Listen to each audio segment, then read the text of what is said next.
tinokuchingamidzai kuchechi yeChrist Embassy yepamhepo yatinoita muchishona.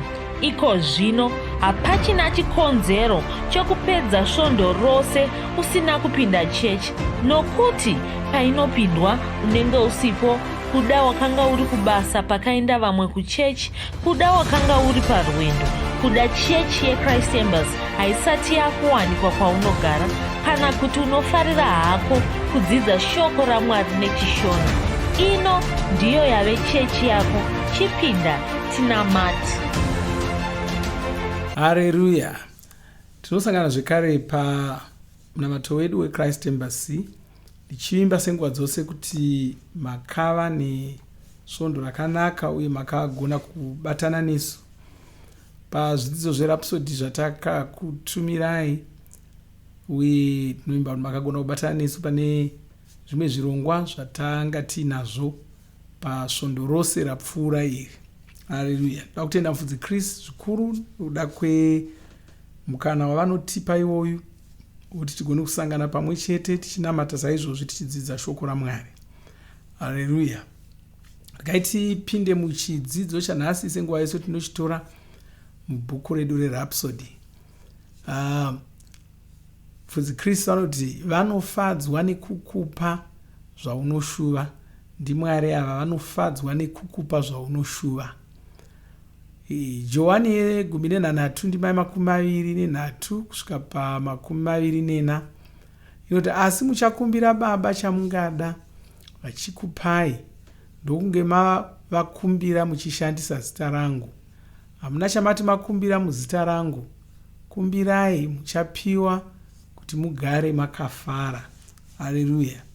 Kwanzi Ishe Jesu ndivo vakataura mashoko atavhura nawo, natsa kuaongorora. Vanoti isu takasungunuka kukumbira Mwari Baba zvatinoda. Hatina chatinorambidzwa kuvakumbira, asi tinofanira kuvakumbira takamira saJesu, tinozopiwa zvatinenge takumbira zvacho. Haleluya. Kwai takasungunuka kukumbira chose chatada, asi tinofanira kuchikumbira takamira saJesu, tichikumbira Mwari Baba. Kwanzi iwe ungava uri kurarama murudo uchifarira vanhu, zvinoshuviwa naMwari ndizvo zvaunozoshuvavo iwe. Saka hazvizogoni kuti ukumbire zvinhu zvisingafadzi Mwari. Saka Mwari vanotikurudzira kukumbira tichibva tatora zvatinenge takumbira zvacho, ndiko kuti tigare takafara. Izvi zvinofadza chose, zvinotitaridza kuti Mwari Baba vanoda kutiropafadza. Ichocho ndicho chishuvo chavo. Mwari havana kufanana nevabereki venyika ino, havana kufanana nevanhu venyika ino. Vanhu ava vanogona kuneta nekukumbirwa, asi Mwari havaneti. Vanotoda kuti tigare tichivakumbira, vanotofadzwa nekutipa zvatinokumbira zvacho. Mona ndo zvakaita Mwari. Mwari vanotofarira vachinzwa uchikumbira, vachinzwa uchitaura navo, uchiuya kwavari nemikumbiro yako. Mwari vanotofara, vanotofarira izvozvo. Ndo zvinhu zvinovafadza. Mwana vanofunga kuti Mwari vanorutsuta, vanonyima. Ukakumbira chinhu kuna Mwari manhenda wachiwana. Handizvo. Vanotoshuva kuti vakupe. Saka usambozviwana uchichema-chema, uchiita sokuti Mwari vari kubatirira kana Mwari havasi kuitira zvaunoshuvira kana zvaunoda. Aiwa, hakuna zvakadaro. Iyo Jesu vakatotaura vachiti, kana imi, vachitaura kuvanhu, kwanzi kana imi nokushata kwenyu muchigona kupa vana venyu zvinhu zvakanaka, Mwari vangazokona nei kupa vanhu zvinhu zvakanaka? Nokuti Mwari vakanaka kudarika vanhu vose. Hapana munhu angati uno mwoyo wakachena sowaMwari, hapana munhu angati une mwoyo wakanaka sowaMwari, hapana munhu angati ane tsitsi saMwari, hapana munhu angati anofarira vanhu saMwari. Saka nhamo dzedu hadzigoni kubva kuna Mwari. Kutora mundu zvaunofunga, unongofunga kuti nhamo dzedu dzinobva kuna Mwari. Nhamo dzaungasangana nadzo hadzigoni kubva kuna Mwari. Zvakashata zvaungasangana nazvo muupenyu hazvigoni kubva kuna Mwari. Zvingatobva kuna Satani. pose paunosangana zvinhu zvisina kunaka, usafungira kuti Mwari vane chavaita ipapapo. Aiwa, munhu waunofanira kugara wafungira ndi Satani. Ndo zvatakatoziviswa. Gara uchingona chakaipa chete utoziva kuti wakaipa ndiye waita izvo. Jesu vanomufananidzo wavakatipa wemunhu wakarima munda wake akakusha zviyo zviya zvamera, pakamerawo masawi. Vashandi vakauya voti, ko hatina here kukusha zviyo mumunda umu? Vachibvunza muridzi womunda.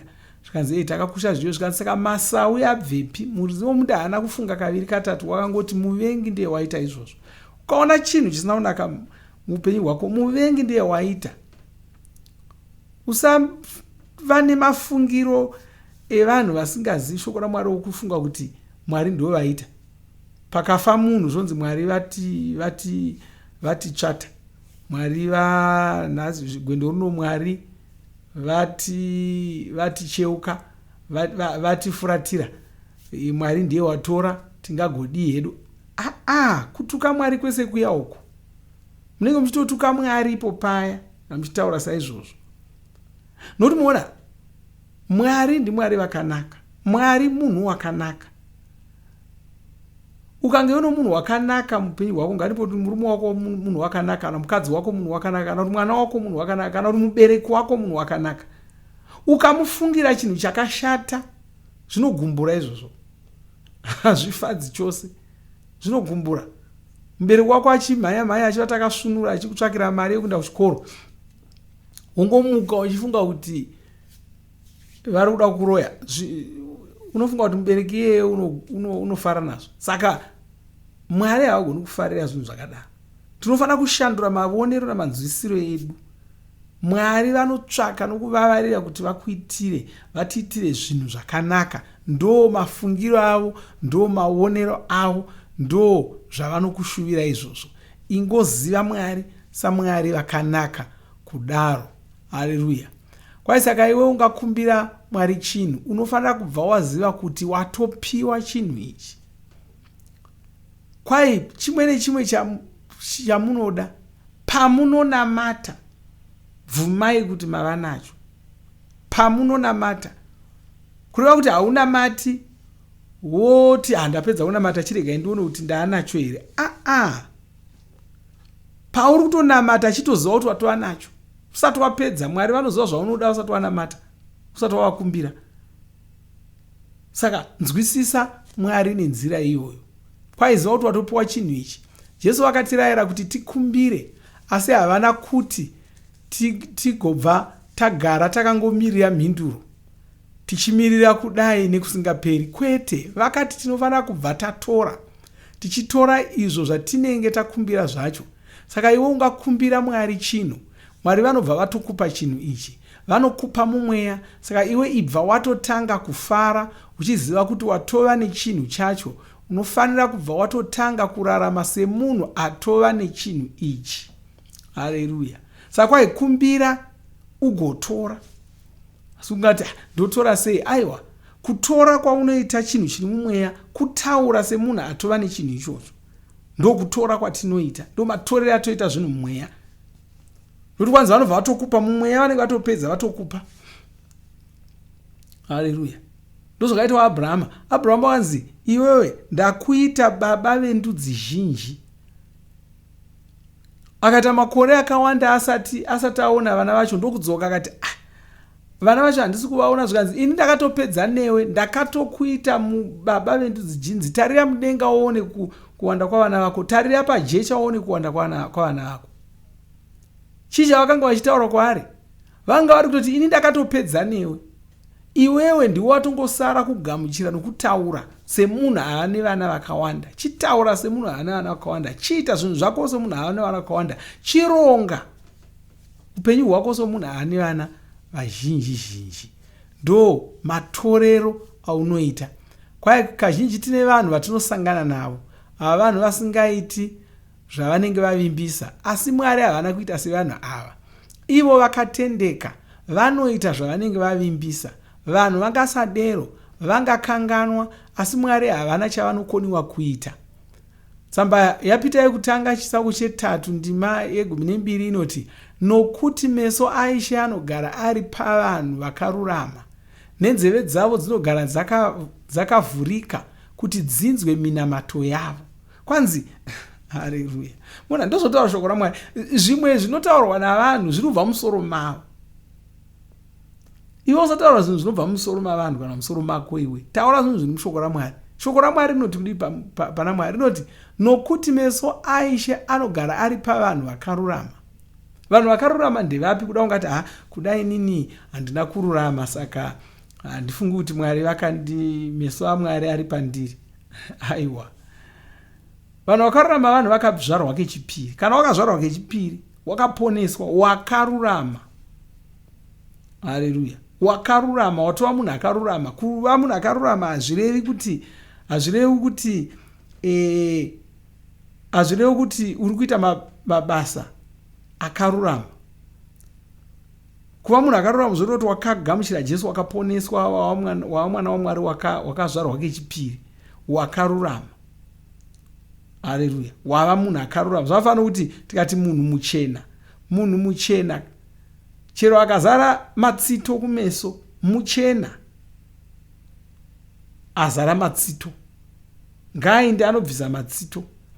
Munhu mutema chero akanozora zvinotsvukisa, mutema. Chero akange achena ganda, mutema. Munhu akarurama, kururama hunhu hwaMwari hunopiwa, hunoiswa mweya yedu.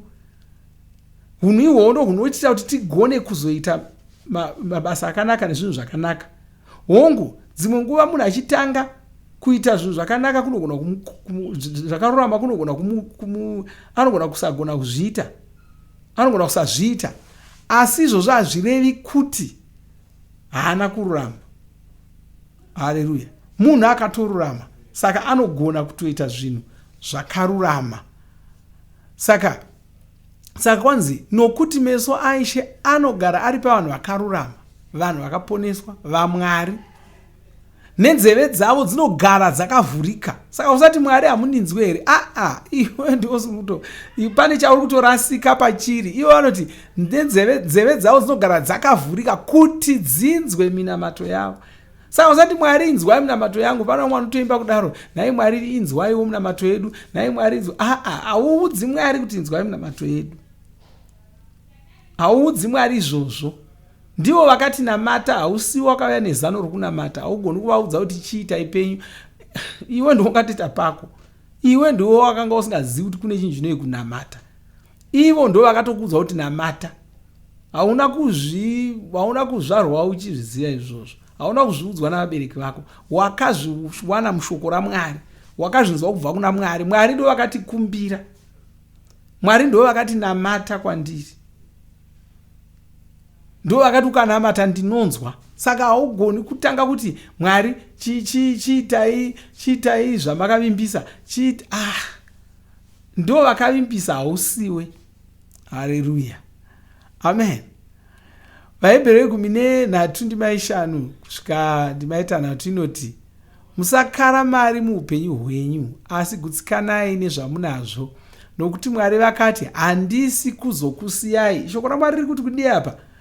Handisi kuzokusiya. Saka usati Mwari musandisiya, usati musandidarika, usataura uchidaro. Mashoko iwayo anotuka Mwari. Usati Mwari musandisiya, Mwari musandidarika. Vakatoreva pavo, vakati handisi kuzokusiya. Ita saDhavhidhi. Mapisarema 23 munamato waDhavhidhi waakanamata. Wakati Jehovha ndiye mufudzi wangu, handina chandinoshayiwa. Haana kuti nhai Mwari itai kuti ndisawanawo chandoshayiwa. Havana kutaura achiita saizvozvo. Wakati Jehovha ndiye mufudzi wangu, handina chandinoshayiwa, hapana chandinoshayiwa. Vanondisesedza. Haleluya. Tsvimbo yavo nomudonzvo wavo. Haleluya. Kwai vanondivatisa pamafuro manyoro. Vanondipakurira zvokudya vavengi vangu vakatarira. Ndo matauriro, ndo kunamata kwaita Dhavhidhi. Haana kuti ndipakurirewo nyangwe vavengi varipo, nhai Mwari ingondipakurireiwo ndidye. Haana bodaro. Haleluya. Saka ndo mafungiro namaonero anofanira kuita. Kwanzi handisi kuzokusiya, handisi kuzokurasa. Kwai saka isuwo tinotaura takashinga tichiti Ishe ndivo vanondibatsira, hapana chandingaitirwa nemunhu chandingasha. Fungisisa mashoko aya ugutsikane kuti Mwari vanokufarira uye kuti vanoshuva kuti ugare wakafara uine rugare uchitonga zvinhu zvenyika ino uchikurira zvose zvaunosangana nazvo. Ivo vanokufarira uye vanoshuva kukupa zvose zvaungashuva. Saka unoona pakaita chinhu chaunoshuva kuda ukakumbira Mwari zvikaita sokuti chinhu ichocho hauna kuchiwana, usafunga kuti Mwari vane zvavasina kukuitira. Iwe ndiwe unogona kunge une zvausina kunyatsoita. Bhaibheri rinoti kumbira ugotora. Haukumbiri womirira kuti Mwari vachazondidana voti chinhu chiya chavapo. Aiwa, chinotoripo. Kukumbira kwedu hakusi kutsvaka mvumo, mutemo. Zvakafanira kuti paunoenda kubhanga uine mari yako ikoko, mari yako iriko ndeyako, haisi yehurumende, haisi yebhanga, haisi yomwe munhu, ndeyako. Asi paunoenda ikoko haungoendi wosvika kuvanhu varimo unoti ndipei mari yangu ndaivinga nhasi. Unonzi nyora pabepa. Wonyora pabepa kuti ndinoda mari yakati, woisa zvinotaridza kuti ndiwe wauya kuzotora mari yacho, hauna kutumira umwe munhu, wovapa vokupa mari. Kunyora pabepa kwawaita hakusi kukumbira mari yako. Kunyora pabepa kwauri kuita hakusi kutsvaka mvumo yokuwana mari yako. Mutemo wokuti kana uchida kutora mari yako ndeyako, nyora apa pachipepa ichi, wotipa tokupa. Mutemo. Ndonzira yekutora mari kubhengi iyoyo. Mazuva ano tinoenda pamadziro tonoisa kadhi redu tobaya zvatinobaya ipapo, mariyo chosvipa mari. Mutemo wokuti uya nekadhi rako utsvete, mari ndeyako. Mutemo. Kunamata unongori mutemo. Munamato hausi wokutsvaka kuti Mwari vagosara vachifunga kuti uyu ndomupa here kana ndorega. Aiwa, mutemo unonamata saizvo vokupa. Haleluya. Saka ndo manzwisiro anofanira kuita shoko raMwari, ndo manzwisiro anofanira kuita zvinhu zvaMwari. Haleluya. Ngaiti namatai munamato muchitevedzera mashure mangu. Iti Baba vandinoda, ndinokutendai makaita kuti ndigone kunamata, zvichiita kuti ndigare ndakafara. Ndinovimba nemi zvakazara. Ndakagutsikana kuti munondifarira. Shoko renyu rinovimbika. Ndinokutendai. Munondinzwa nguva dzose. Uye munondipa zvose zvandinokukumbirai. Davidzo yenyu inongova hongu. Inongova amen. Muzita raJesu. Amen. Gaiti nyengetere. Oh, hallelujah. Maleso branco, de los trimarigora, de cromalistraka bojida biase gronda, likrata limande, garotia bikasia, garotia, malistrakia, garotia, bikasia, garotia, bilastria, garotia. Baba ndinokutendai, ndokukudzai, ndopambiri kwamuri, ndokutendai nokuda kwenyasha dzenyu, ndoda kutendai nokuti munotifarira, munotishuvira zvakanaka, munotishuvira utano hwakanaka, munotishuvira kuti tibudirire pane zvose zvatinoita, mushuvira kuti tigare tichingokurira zvose zvatinosangana nazvo. Nokudaro tinorarama upenyu huno tichinakirwa, tichifadzwa nahwo. Ndoda kutendai, hapana chingamirisana nesu chingatikurira, hapana chatingasangana nacho chingatikurira.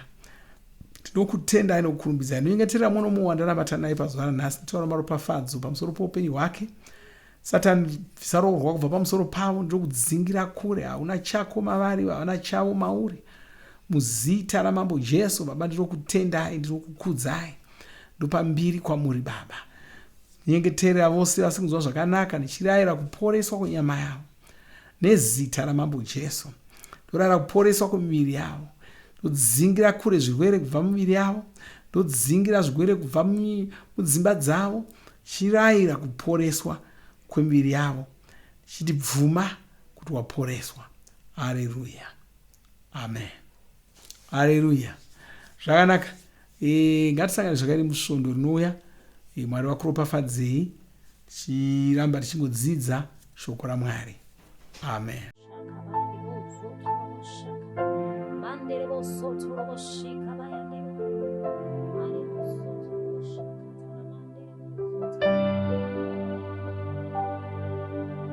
Hakuna mumwe semi makatendeka tendeka. Hakuna mumwe semi munoshamisa shamisa. Hakuna mumwe semi makatendeka tendeka. Hakuna mumwe semi munoshamisa shamisa. Imi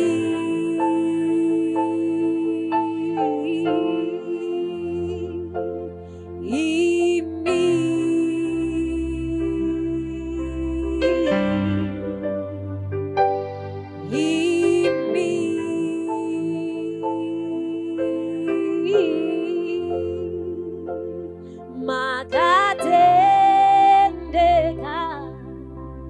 tendeka.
Tinovimba makomborerwa nemunamato wesvondo rino. Kana manga musati mazvarwa patsva, namatai mumashure mangu, muchidudza, muchirevesa. Taurai muchiti, Mwari vari kudenga, ndinouya kwamuri, ndinokoka Jesu kuti vapinde mumwoyo mangu. Ndinokumbira kuti Jesu vatonge upenyu hwangu. Ndinopupura kuti Jesu ndivo vavaishe wangu. Saka ndinogamuchira upenyu usingaperi mumweya mangu. Ndazvarwa patsva, ndava chisikwa chitsva. Ndinokutendai. Amen. Makorokoto mazvarwa patsva, tinokugamuchirai muchechi yeChrist Embassy. Titumirei zita renyu nekwamunogara. Munogona kutumira iri SMS kana WhatsApp pa 0772 215 kana kutuma tsamba pa shona@gmail.com. Muchida kupa mpiro yenyu neEco Cash, rovai namba *151*2*5*58225 motevera zvinenge zviri kutaurwa neEco Cash ipapo. Kana muine nhare dzemazuva ano, munogona kushandisa KingsPay kupa mpiro yenyu. Shandisai kodi inoti TNIOG nemavara makuru. Tinoda kukuzivisai zvinotevera. Tinokurudzira kuti musadarikwe nezvidzidzo zveRhapsody. Zvidzidzei kuti shoko riwande mamuri, mugone kumirisana nezvinhu zvinonetsa muupenyu. Tinodavo kuzivisa vane nhare dzeEconet kuti *205# mava kugona kuwana Rhapsody panhare dzenyu kunyangwe musina WhatsApp. Rovai nhare idzi muwane Rhapsody panhare dzenyu zuva rimwe nerimwe. Munorova *205#, mosarudza Daily Devotional. Subscribe Shona Rhapsody muchishona. Munamato uno munoubata pa WhatsApp, pa radio, pa YouTube panoti Shona Online Church, pa www.ce-shonachurch.org, nepa vcc.rhapsodyofrealities.org. Tinokumbira mutizivise kana muri kutibata pane imwe yenzvimbo idzi. Kana pari painternet, munogona kunyoresa muchitipa zita renyu. Kana pari pa WhatsApp, tinyorerei tigopota tichikutumirai zvimwe zvidzidzo, kana kutitumira SMS pa 0772 166 928. Ivai nesvondo rakanaka.